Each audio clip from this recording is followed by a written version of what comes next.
Welcome to humanity. This is our life. Whatever it takes, we got to say whatever it takes is what it took. This is Brock Lesnar, and you're listening to FightNet Radio. Hi, this is Manny Pacquiao. I'll fight anybody on FightNetRadio.com.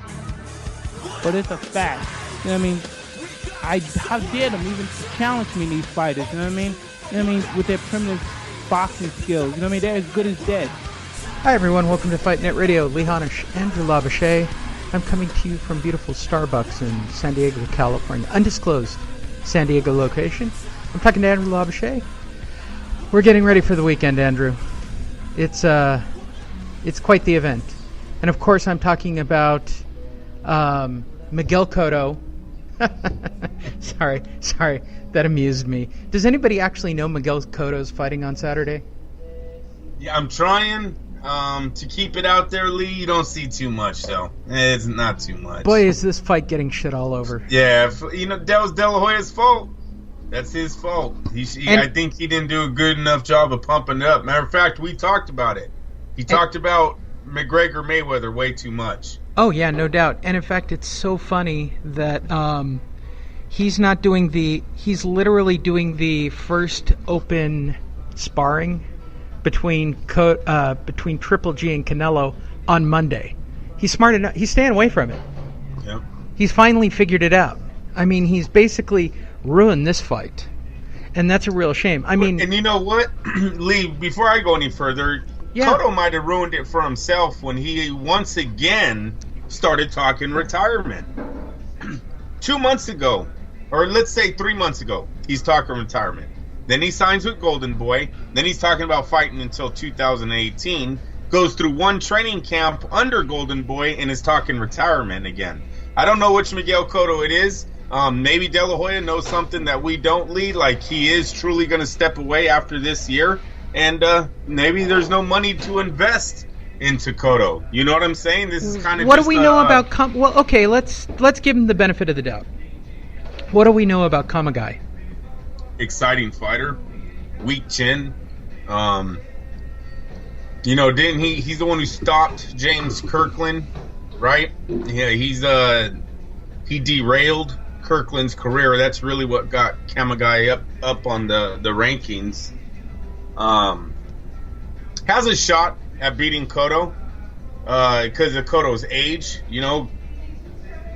but the excitement level isn't there for this fight. No, there's no the only people showing up to that fight are the internet boxing nerds. I mean, I'm just being perfectly honest. I mean, the diehard boxing fans are going to be there because I'm convinced that Oscar De La Hoya is going to have to give away tickets for this fight. I mean, he just has to. I don't see any other way around it. That's the reality of this fight on Saturday. They're up. Let's just get all the blustering aside, and I realize we're doing the boxing side and the MMA side again, but here's reality. Saturday is going to go off as one of the biggest fights of all time, and there's nothing anybody can do about it. It'll be the most pirated. It will be the most watched. It'll get the most mainstream press, and it's a shame because Miguel Cotto is a really great fighter, maybe an elite level fighter. And you know what? I think I have my Japanese fighters mixed up. Kamegai, the only thing he's done... I thought he was fighting a nobody on Saturday. But he beat Jesus Soto Caras, had to fight him twice before he did it, and he lost but should have won to Robert Guerrero. That was that fight. Right. And okay. I had it right for a change. Yeah, sorry about that. No, don't worry. I basically shit the bed on the MMA show and couldn't get fighters right. So, story of my life. You know what the problem with me being the co-host is? I'm just a fan.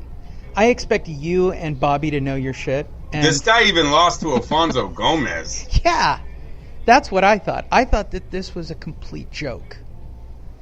And you look at the internet boxing, the writers and the hardcore diehards, what I find funny about it is, we're all going to be at StubHub. Well, good for you. I'm going to be in Vegas having a good time.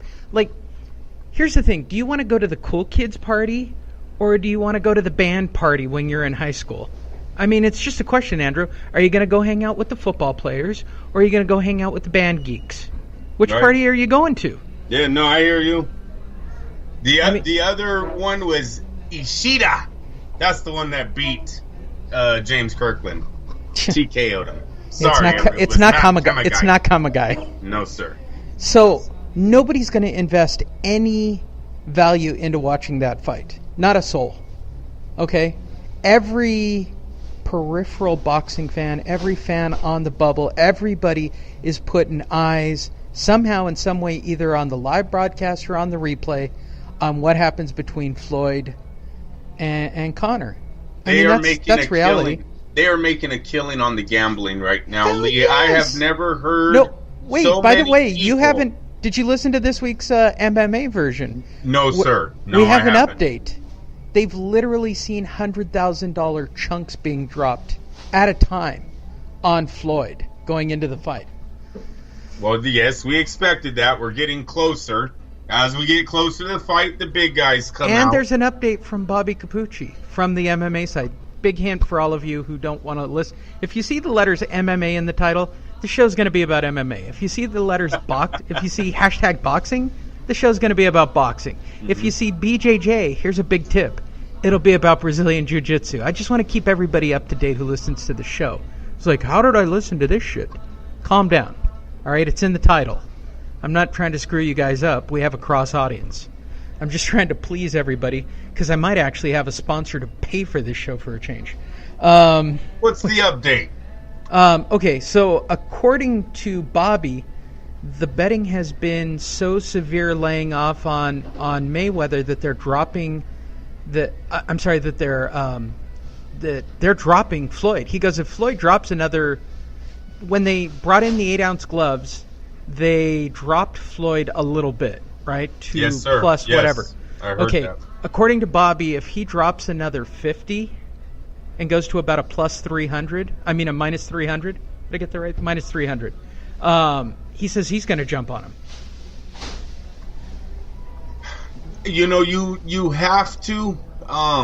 It's just the money you're willing to spend. Look see, Lee. Again, do you want to make 20% on your money or try to make a home run with McGregor? That's all it comes down to. But for my betting, it's will $100 change me?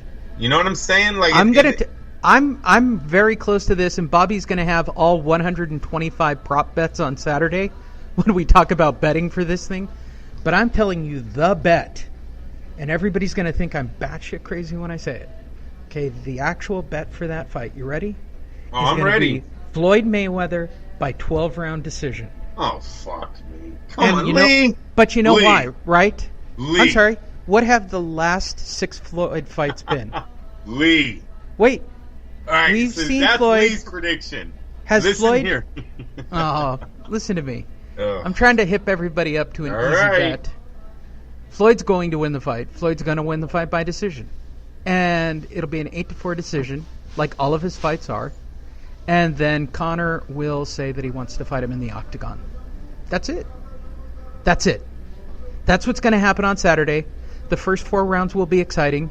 And then Floyd will punch a punching bag for 8 rounds. Listen here, people. I got Floyd Mayweather in 6 minutes, Lee. 6 minutes. 6 minutes. I'm putting $100. 6 minutes, Dougie Fresh. 6 minutes. I'm putting $100 on round 1, people, and I'm putting $75 on round 2, and that's it. That's all I fucking give them. Lee, I've watched too much. I've seen too much. There's nothing he can do. There's nothing he learned. I have been to the mountaintop. Yeah, exactly, bro. Hey, people, I have let me two. tell you guys Wait, by the something. way, Let me I tell have you something two. while you make these bets. Yeah. I want you guys to go back and I want you to watch McGregor's highlights. And I don't want you to watch what McGregor's doing because it's ugly. All right? There's punches from the waist. There's bow and arrow shots. There's sometimes he looks like a fucking ballerina more than he does a fighter. He's coming off his feet. He's throwing that Superman shot with his right hand going way too far behind. It's ugly. Don't look at that. Look at what his opponents are doing. I'll tell you what they're doing, but you look. They ain't moving. There's no head movement. There's no defense. They shell up. They just go on the cage and allow him to get hit. That's not Floyd, people. This is going to be a fucking embarrassment. Hear me out, you MMA people. This is going to be an embarrassment on Saturday night. I'm done. The selling's over. Now I'm being real. Floyd is going to break your dude's nose in 6 minutes. That man does not have a nose of a boxer. He has cartilage there. That's why Floyd wanted 8-ounce gloves. Hello? It's going to break it even faster. 6 minutes. 12 punches. 6 per round. McGregor won't take them. His nose is going to be shot. They're going to go to the corner. They're going to say, doctor, his nose is broken. They're going to go, young man, you're not a fighter. You're not a boxer. And now they're telling me your nose is broken. I got to stop this fight. And they're going to bitch and they're going to moan. They're going to protest and they're going to call Floyd. He didn't really win. But that's why Floyd went with 8 ounces. That's why Floyd's saying he's coming straight forward. He knows that this guy, his face is going to be disfigured after this fight. McGregor will not look the same. And it's not because of Floyd's power. It's because he's not a boxer. You don't fucking fight a professional boxer. You're going to see it on Saturday night. Why you don't do that? This is too easy. The traps, the setups, the combinations, the speed. It's too easy. It's a fucking joke when you really pay attention. 6 minutes. Look it. Yeah. Go ahead, Lee. No, you're good. I like the passion. I have watched too much McGregor, and I got another one for you, Lee. While I've been studying McGregor, guess what? I don't want Floyd anywhere near that octagon. Okay, I'm starting to become a little bit of a believer that fucking shot, that taking a man down bullshit, oh, that'll fuck your night up if you're a striker. You know what I'm saying, Lee? You know, when I watched McGregor versus Mendez, the little wrestler from Sacramento, yeah, McGregor wins the fight, but Mendez was fucking at ease taking him down. Mayweather can't do that at 40. You know, I like to see a fighter do it. Maybe Anthony Joshua. You know what I mean? You want to do it? Let's get Anthony Joshua, 28-year-old champ. Let's get him to not 40-year-old Floyd. I don't like it, Lee. So I've seen 2 of those. One, this is a mismatch. I'm betting on 6 minutes, you guys. I ain't letting it go past that. And it ain't because Floyd is going to come out here and be some robot. Floyd's just going to be Floyd. Floyd's going to throw the same 3 punch combos that he always does. It's just the other guy can't take it. His face can't take it. Mentally, he's not going to be able to take this. This is bad. This is going to be bad. Floyd loves robbing the bank. He tells us that all the time. This is the greatest robbery. I love it. Let me tell you, Floyd, anyone who could tag Floyd, show him this. I love it. Rob it. I want it over in 30 seconds. I want you sitting on the ring post laughing at the MMA world. How dare they ever think they could get in the fucking ring with you and exchange hands. End it as fast as you can. For everything that the MMA has ever said about you on Saturday night, take it out. You got to remember, they've been chasing. That's a lot of energy, Andrew. They've been chasing. I know. I thought I was going to be tired too. They've been chasing him. Clearly not. I need a cup. They've been chasing him for years. See, people don't remember that. They don't remember Floyd has been the #1 seller for the UFC for years now. There's been multiple fighters that have used Floyd's card to try to gain their own spotlight. On Saturday, Floyd takes that all back. He really does. I don't see this dude toying with McGregor. It's going to be all business. It's going to be, oh, you're the best? Well, check this out. I'm the best in here. This is where we're going to go with this. 6 minutes is a long time to go with somebody in that mentality. And I haven't even brought in the fact that the race card, the suck my dick in front of your daughter. His daughter was on that stage. See, for all of you that think Floyd's a punk or Floyd didn't jump out of his seat and get at McGregor, so that means McGregor's in his head. Bullshit. You don't show your opponent your weakness. He played cool, but watch when he gets in that ring. If you watch videos, you've seen other athletes, you've seen other stars telling Floyd in his ear, getting at him. You better get at him. He's calling us monkeys. He called us monkeys. What do you think Floyd's doing? What do you think Floyd's going to do to him when that bell rings? He's not going to allow McGregor to know his weakness leading in.